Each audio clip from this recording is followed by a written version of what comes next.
कर्वावहै तेजस्विनावधीतमस्तु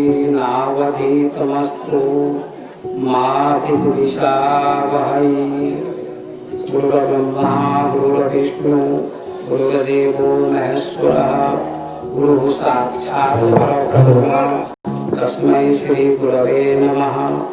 अखण्डमण्डलाकारं व्याप्तं येन चराचरं तत्पदं दर्शितं येन तस्मै श्री गुरवे नमः। सर्वे भवन्तु सुखिनः सर्वे सन्तु निरामयाः सर्वे भद्राणि पश्यन्तु मा कश्चित् दुःखभाग् भवेत्। ओम शांति शांति शांति। सभी लोग जय घोष करेंगे। आस्था श्रद्धा और उत्कंठा के साथ जागरूक होकर सजग होकर सभी लोग सद्गुरु के नाम का जय घोष करेंगे ताकि लोगों में जागरूकता आए, सजगता आए और सत्संग के प्रति उत्कंठा हो। बोले सद्गुरु कबीर साहब की जय, सद्गुरु विजय बाबा की जय, भारत के संतों की जय, भारत के ऋषियों की जय।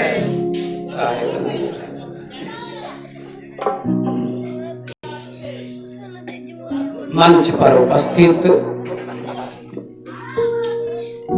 बाबा के मठ के वर्तमान संचालक अद्वैत साहेब, अन्य आदरणीय संत महात्मागण, उपस्थित सत्संग प्रेमी सज्जनों, धर्मानुरागी बंधुओं, भक्ति स्वरूपा माता बहनों एवं बच्चों, आज बड़े सौभाग्य की बात है कि हम सब एक महापुरुष की जयंती मना रहे हैं। हमारे भारत में बहुत सारे महापुरुष हुए हैं जिनकी जयंती समय समय पर उनके अनुयायी लोग मनाते हैं। बुद्ध की जयंती मनाते हैं, महावीर की जयंती मनाते हैं, सद्गुरु कबीर की जयंती मनाते हैं, नानक की जयंती मनाते हैं, रविदास की जयंती मनाते हैं, स्वामी विवेकानंद की जयंती मनाते हैं, जगत गुरु शंकराचार्य की जयंती मनाते हैं, बुद्ध पुरुष ओशो की जयंती मनाते हैं, कृष्ण मूर्ति की जयंती मनाते हैं और विदेश के महापुरुष भी जिनकी जयंती मनाई जाती है। ईसा मसीह की जयंती मनाई जाती है, सुकरात की जयंती मनाई जाती है, चीन के लाओ त्से की जयंती मनाई जाती है, च्वांगत्सु की जयंती मनाई जाती है, भगवान राम की जयंती मनाई जाती है, भगवान कृष्ण की जयंती मनाई जाती है। इस प्रकार से बहुत सारे महापुरुषों की जयंती मनाई जाती है। उन महापुरुषों का नाम हमने सुना है, देखा नहीं है, ग्रंथों में पढ़ा है, सत्संग के द्वारा सुना है, लेकिन जिस महापुरुष की जयंती यहाँ मनाई जा रही है, जिनके सानिध्य में आप लोग हजारों की उपस्थिति में यहाँ उपस्थित हैं, उस महापुरुष का नाम विजय बाबा है, जिनकी उपस्थिति में, जिनके सानिध्य में, जिनकी छत्र छाया में हम सभी उनकी याद कर रहे हैं। बंधुओं, हर मनुष्य बीज की भांति जन्म लेता है। हमें ध्यान देकर सुनना होगा तो एक एक शब्द हमारे जीवन को रूपांतरित कर देगा, हमारे जीवन को बदल देगा। ज्यादा सुनने की आवश्यकता नहीं पड़ती है। एक हीरा मिल जाए तो आदमी की गरीबी मिट सकती है, आदमी की दरिद्रता मिट सकती है और आदमी धनी हो सकता है। इसी प्रकार से सद्गुरु का, महापुरुष का एक एक शब्द कीमती होता है और उसको यदि हृदयंगम किया जाए तो हमारे जीवन को रूपांतरित कर जाता है, हमारा जीवन धन्य हो जाता है, हमारा जीवन सफल हो जाता है।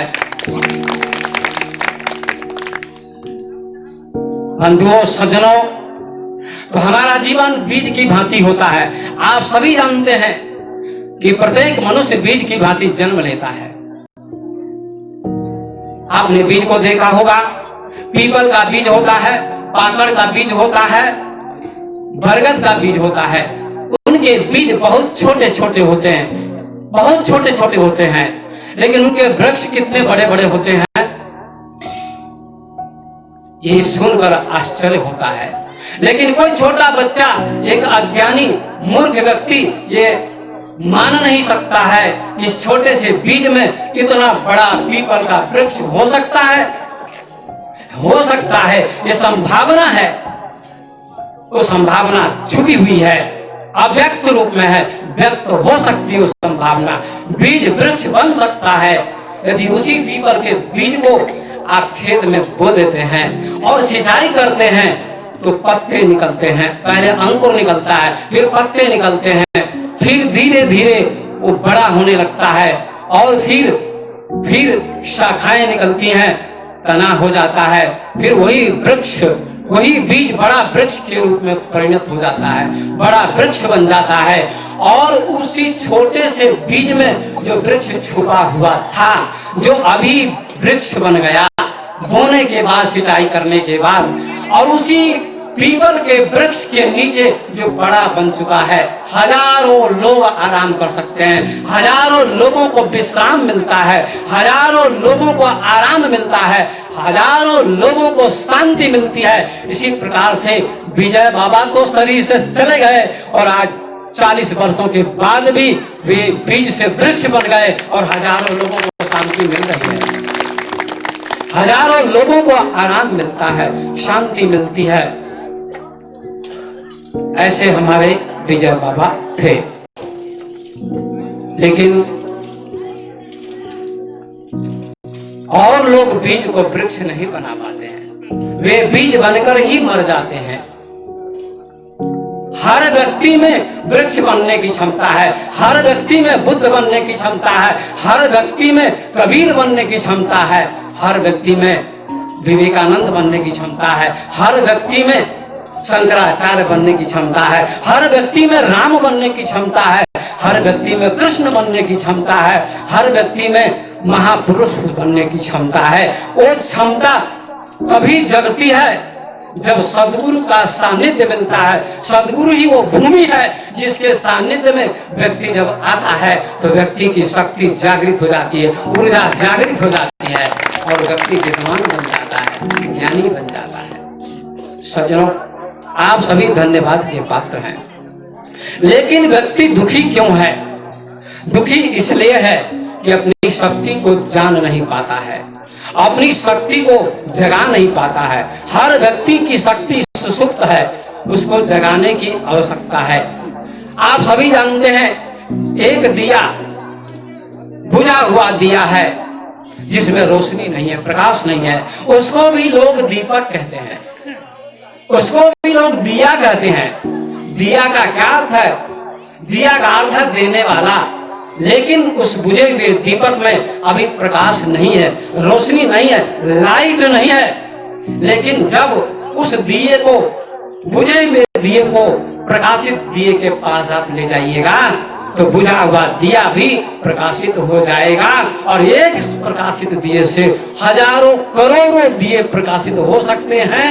ये एक जले हुए दीपक में संभावना छुपी हुई है। इसी प्रकार से हमारे विजय बाबा में ये क्षमता थी, जागरूकता थी और हजारों लोग उनकी वाणी को आज भी सुन रहे हैं।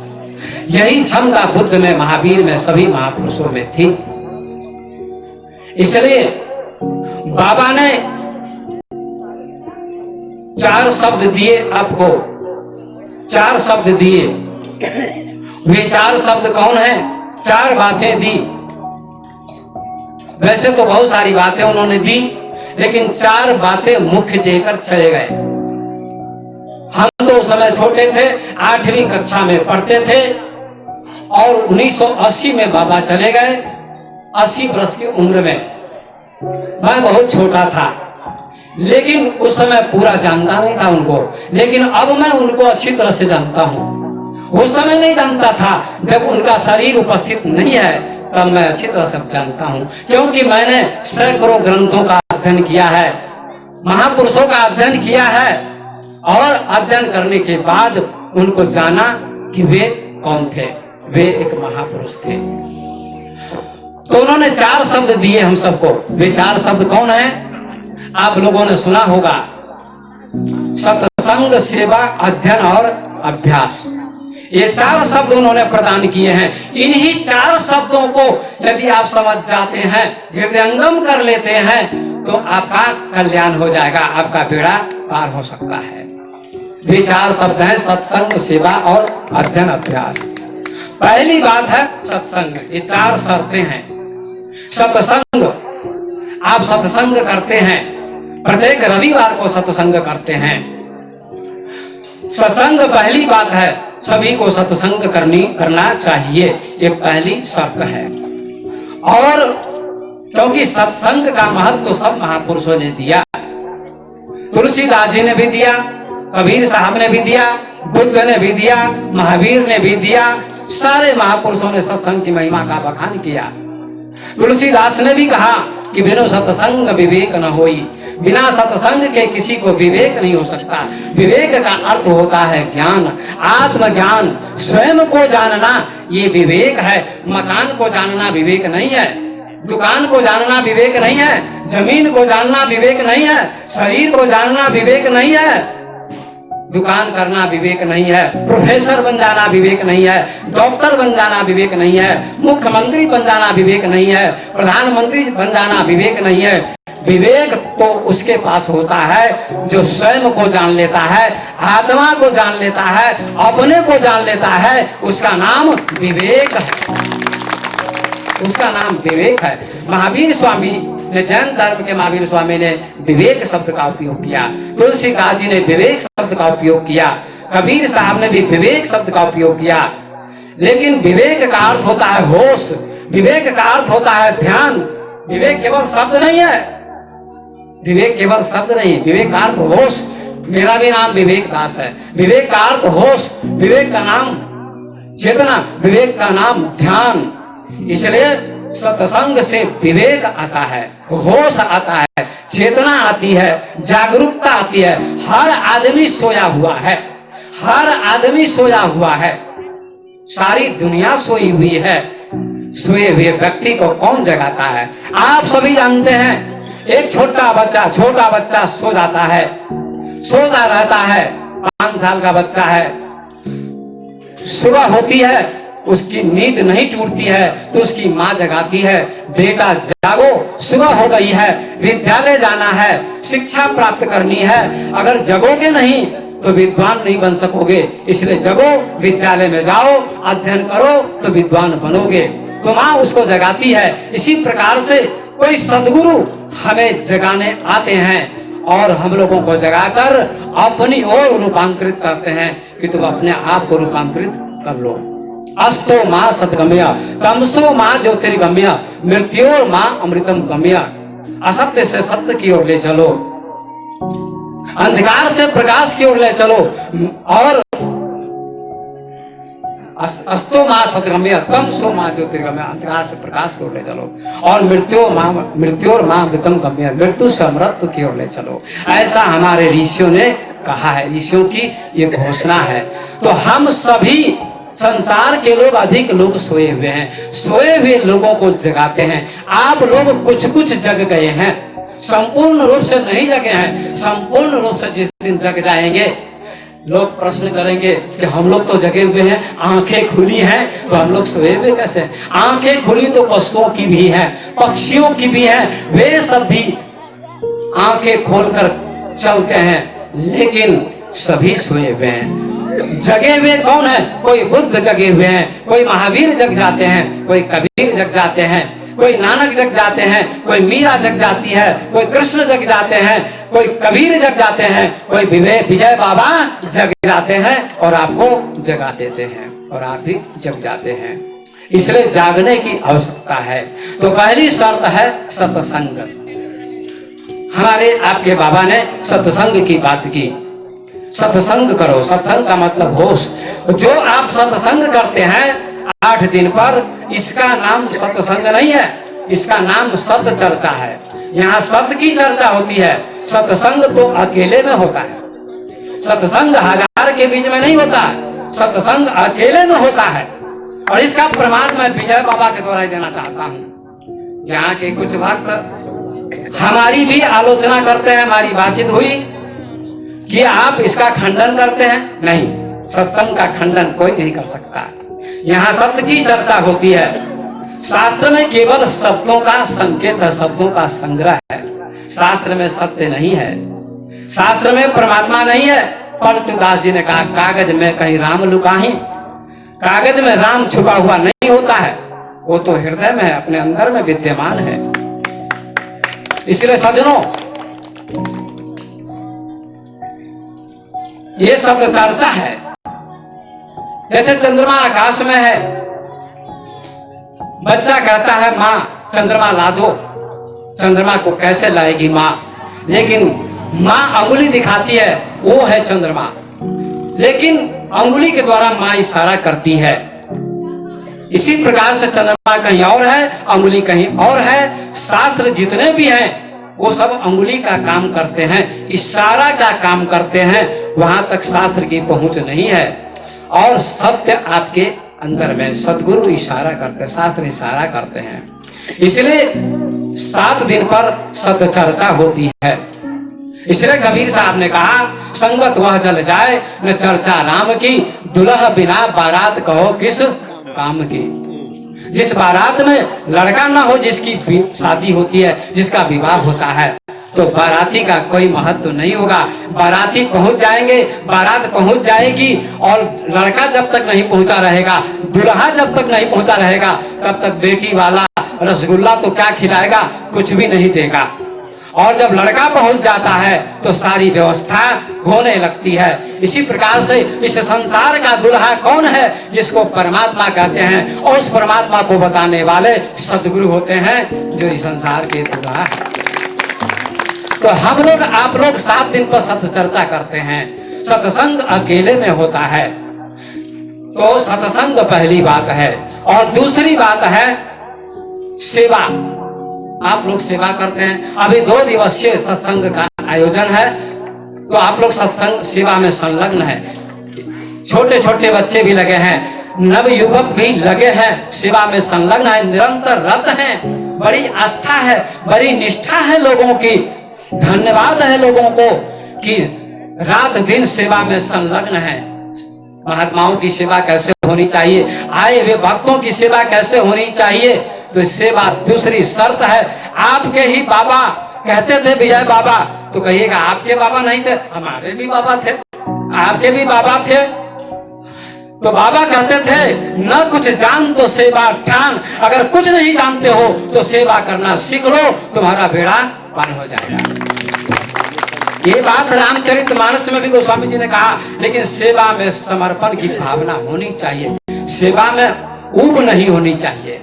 जब सेवा बहुत हो गई, सिर भरी जाऊं उचित असमोरा, सबसे सेवक धर्म कठोरा। भरत जी राम जी को मनाने जा रहे थे चित्रकूट में, तो भरत जी कहते हैं कि मुझे ऐसे नहीं जाना चाहिए, सिर के बल, पैर के बल पर, सीधा नहीं जाना चाहिए, सिर के बल जाना चाहिए, उल्टा जाना चाहिए। सिर नीचे की ओर होना चाहिए और पैर ऊपर की ओर होने चाहिए, तब मेरी सेवा सार्थक होती। लेकिन मेरी सेवा शायद सार्थक होगी या नहीं होगी, पता नहीं। इतना समर्पण भाव भरत का था। ऐसा समर्पण भाव, कहते हैं कि राम से भी बड़े त्यागी भरत थे, क्योंकि राम ने 14 वर्षों के बाद वनवास के पश्चात राज्य को स्वीकार किया, लेकिन भरत ने कभी भी राज्य को स्वीकार नहीं किया। इसलिए भरत को त्यागी कहा जाता है। महात्मा गांधी को राष्ट्रपिता क्यों कहा जाता है? उन्होंने पद ग्रहण नहीं किया, देश के लिए सत्याग्रह हुआ, आंदोलन हुआ। देश हमारा स्वतंत्र था, गुलाम था, पराधीन था। इस देश को आजाद करने के लिए, स्वतंत्र करने के लिए बहुत सारे देश के वीरों ने अपनी बलि दे दी। सुभाष चंद्र बोस, चंद्रशेखर आजाद, खुदीराम बोस, महात्मा गांधी, बहुत सारे लोगों ने देश के लिए अपनी बलि दे दी, प्राणों को समर्पित कर दिया, प्राणों को अर्पित कर दिया। लेकिन जब देश स्वतंत्र हुआ तो प्रधानमंत्री जवाहरलाल को बनाया गया, राष्ट्रपति डॉक्टर राजेंद्र प्रसाद बने, लेकिन महात्मा गांधी ने कोई भी पद ग्रहण नहीं किया। और जब पद नहीं ग्रहण किया तो आज प्रत्येक की जेब में महात्मा गांधी बैठे हुए हैं, अर्थात हर नोट पर महात्मा गांधी का चित्र है। किसी भी नोट पर न किसी भगवान का चित्र है, न राम जी का, न कृष्ण जी का, न शिव जी का, किसी भी भगवान का चित्र नहीं है, लेकिन गांधी का चित्र हर नोट पर है। इसलिए गांधी बापू कहे जाते हैं, गांधी जी बापू कहे जाते हैं, राष्ट्रपिता कहे जाते हैं। इसलिए उनके पास देश के प्रति त्याग था, समर्पण था, इसलिए उनको महात्मा गांधी राष्ट्रपिता कहा जाता है, त्यागी, बलिदानी। तो आइए सज्जनों, दूसरी बात है समर्पण की भावना। हमारे जीवन में समर्पण की भावना होनी चाहिए। हमने जो प्राप्त किया है आज तक, मैं आपके गांव में केवल 20 वर्ष तक रहा, उसके बाद मैं और बाहर गया। बाबा के पास मुझे पूरा ज्ञान नहीं मिला, मैं झूठ नहीं बोलता हूं, लेकिन संस्कार उनका प्राप्त है, संस्कार उनका प्राप्त है। नींव उन्होंने दी है। मकान की नींव होती है, और नींव नहीं होगी तो शिखर नहीं होगा, दीवार नहीं होगी, छत नहीं होगी, मकान तैयार नहीं होगा। लेकिन नींव के बाद भी छत की, दीवार की जरूरत है, छत की जरूरत है। तो मैं तो वो भी चले गए, मैं भी चला गया यहाँ से। मैंने भी गुरु की खोज की, और संतों की खोज की, और महापुरुषों की खोज की, सैकड़ों संतों की खोज की, और मुझे कोई ना कोई महापुरुष मिल गए। और वहां जाकर जो मेरी खोज थी, वो खोज मेरी पूरी हो गई है। आज मैं पूर्ण संतुष्ट हूं। इसलिए विजय बाबा को भी मैं प्रणाम करता हूं, प्रथम सदगुरु विजय बाबा और अंतिम सदगुरु, जिनसे मुझे पूर्ण संतुष्टि मिली। बाद में आप दुख मत कीजिएगा कि दूसरे का नाम ले रहे हैं। नहीं, आप जानते हैं कि प्राइमरी स्कूल में, प्राथमिक विद्यालय में जो बच्चा पढ़ता है, उसको फिर मध्य विद्यालय में जाना पड़ता है, फिर उच्च विद्यालय में जाना पड़ता है, फिर महाविद्यालय में जाना पड़ता है, फिर विश्वविद्यालय में जाना पड़ता है, और सभी कक्षाओं का त्याग करना पड़ता है। इसी प्रकार से हमें भी अनेक कक्षाओं में जाना पड़ा, अनेक महापुरुषों की खोज करनी पड़ी। जैसे विवेकानंद ने अनेक महापुरुषों की खोज की, और अंत में रामकृष्ण परमहंस से उनको संतुष्टि मिल गई। इसी प्रकार से मुझे भी संतुष्टि हो गई है। तो दूसरी शर्त है सेवा।